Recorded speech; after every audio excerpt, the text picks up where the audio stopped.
बढ़ते हैं आगे और रुक करेंगे अगली खबर का। लखनऊ के पीजीआई थाना क्षेत्र में अपार्टमेंट में काम के दौरान जमीन धंसने से सैकड़ों मजदूर मलबे में दब गए, जिसकी सूचना मिलते ही मौके पर पहुंची पुलिस, फायर ब्रिगेड और एसडीआरएफ की टीम ने रेस्क्यू ऑपरेशन शुरू किया।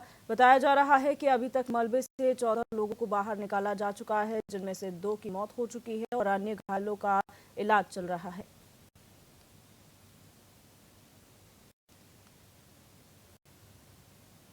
तो लखनऊ से ये खबर है, जहां पर अपार्टमेंट में काम चल रहा था। यहां पर मजदूर काम कर रहे थे और इसी दौरान एक हादसा हो गया, जहां पर काम करते वक्त ज़मीन जो है वो धंस गई और उसके नीचे मलबे में कई मजदूर दब गए, जिसकी सूचना मिलते ही पुलिस को बुलाया गया मौके पर। फायर ब्रिगेड और एसडीआरएफ की टीम ने भी मौके पर पहुंचकर रेस्क्यू ऑपरेशन चलाया।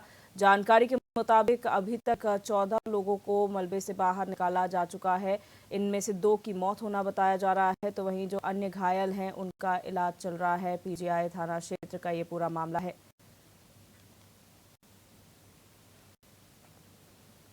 और जय त्रिपाठी हमारे संवाददाता हमारे साथ फोन लाइन पर जुड़ चुके हैं। जय, जानकारी चाहेंगे इस पूरे घटनाक्रम के बारे में, क्या वजह बताई जा रही है हादसे के पीछे और कितना नुकसान हुआ है इसमें?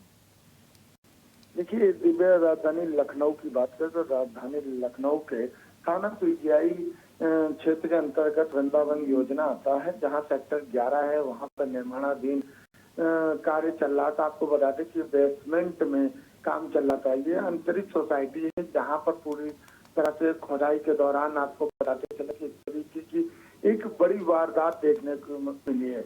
माना जाए तो राजधानी लखनऊ में इससे पहले भी कई शिकायतें खनन को लेकर हुई हैं। रात में इस तरह की खुदाई होती है, इसको लेकर कहीं न कहीं कई बार सवालिया निशान उठे हैं। लेकिन जिस तरीके से देखा जाए अंतरिक्ष सोसाइटी के अपार्टमेंट में बेसमेंट में खुदाई हो रही थी, उसमें आपको बता दें कि जिस तरीके 14 लोगों को घायल होने की संभावना थी और उसमें लगातार बात किया जाए तो 14 लोगों में से जिस तरीके से बात किया जाए तो 12 लोग पूरी तरह से घायल हैं, उनका अस्पताल में इलाज चल रहा। वहीं 2 लोगों की अगर हम बात करें तो 2 लोगों की मौत हो गई है। वहीं पास में झोपड़ियां बन रही थी। आपको बताते चले कि जो ये हिस्सा था, इस हिस्से के आसपास 5 झोपड़ियां थी, जहां ही खुदाई हो रही थी, जिसके बीच इस तरीके का हादसा देखने को मिला है। आपको बता दें कि इसमें 2 लोगों की जो मौत हुई, आयशा की मौत हुई है और साथ ही मुकादम की मौत हो गई है। ये 2 लोग हैं जो कि जिनकी मौत हो गई, 12 लोग अभी भी घायल हैं। वहीं अगर हम बात करें तो एनडीआरएफ की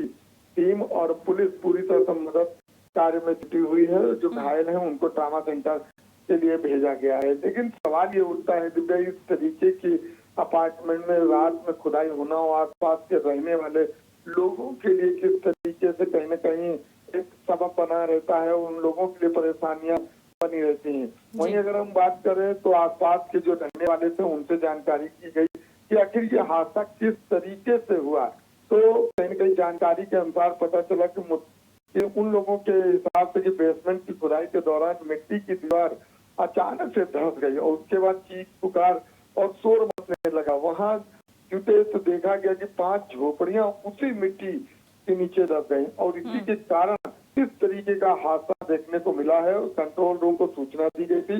एनडीआरएफ और पुलिस और दमकल वहां पहुंची और पूरी तरह से राहत कार्य शुरू हो चुका है। वहीं मशक्कत करके इन लोगों को निकाला गया और आपको बता दें कि देर रात जिस तरीके से इन लोगों को निकाला गया और उसके बाद इन जो 2 लोग मृत हो गए उनको कहीं न कहीं पोस्टमार्टम के लिए भेजा गया। 12 लोगों को घायलों को कहीं न कहीं ट्रामा सेंटर भेज दिया गया है और उम्मीद ये जताई जा रही है कि जल्द ही कहीं न कहीं जिस तरीके से ये कार्य हो रहा था उस पर भी पूरी तरह से जांच होगी कि आखिर रात में 2:30 बजे इस तरीके का कार्य किस तरीके से कराया जा रहा था। और वहीं प्रशासन भी पूरी तरह से अब जागरूकता दिखाई हुई देता हुआ नजर आ रहा है। जय, क्या है मलबे में अभी भी किसी की दबे होने की आशंका जताई जा रही है या सभी को बाहर निकाल लिया गया है? देखिए दिव्या, जिस तरीके से राहत कार्य किया गया और पूरी तरह से टीम पहुंच चुकी है, टीम ने पहुंच के पूरी तरह से जिस तरीके से मलबे से निकालना प्रारंभ किया, तो आपको बता दें कि वर्तमान स्थिति की अगर हम बात करें तो इस वक्त तक पूरी तरह से जो है 12 लोग थे उनको निकाल लिया गया। हालांकि वो लोग ज्यादा घायल हैं, इसलिए उनको ट्रामा सेंटर के लिए भेज दिया गया। वहीं 2 लोगों की जिस आपको बताया कि मृत्यु हो चुकी है और देखा ये भी प्रयास किया गया कि जिस तरीके से मलबा है उस मलबे में अभी भी कोई व्यक्ति अंदर दबा तो नहीं रह गया, इस तरीके का कार्य लेकिन जारी रहा। लेकिन वर्तमान में अभी तक बात करें तो पूरी तरह से 12 लोग थे, 12 लोगों को निकाल दिया गया, उनका ट्रामा सेंटर पर इलाज कराया जा रहा है। जी जय, बहुत शुक्रिया जानकारी साझा करने के लिए।